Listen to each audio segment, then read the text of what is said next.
आज अस्तरंग ब्लॉक नगर पंचायत कालियाकण ग्रामर 5 रु ऊर्ध्व महिला और पुरुष माने ग्राम सड़क जबरदखल मुक्त से विरोध में पुलिस मिथ्या मोकदमा विरोध में आज गणधारणा बसी पूर्वर यह अंचल को पंचायत सड़क रही बर्तमान ग्राम्य उन्नयन विभाग ये सड़क निर्माण करुवा बेले मझिरे 130 मीटर रास्ता को जड़े व्यक्ति निजर व्यक्तिगत जगह दर्शाई सेठी काम अवरोध करुछंती जहाँकि फल उक्त परिवार ही ग्रामर समस्त थिबर परिवार मानक भितर 2024 मसीह विवाद लगी रही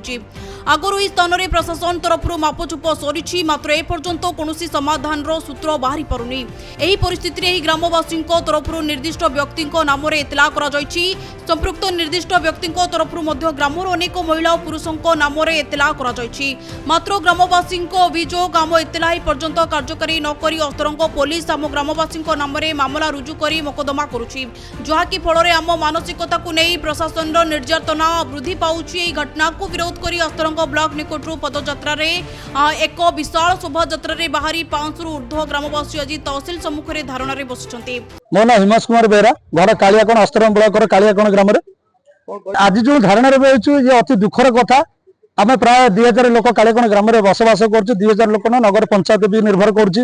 गोटे कालियाकण हूँ माछमरा सेंटर विगत दिन है जो रास्ता सांक्शन होइछा सरकार तरफ ओडिशा सरकार जगह पैसा सरकार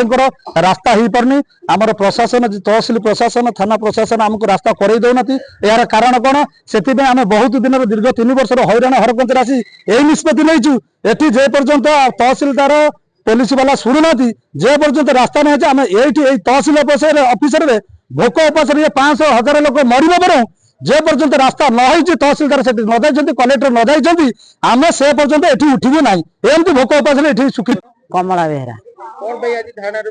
आमर रोड दरकार रास्ता समस्या आम पिला छुआ सेपटे भुवन को गले स्वामी माने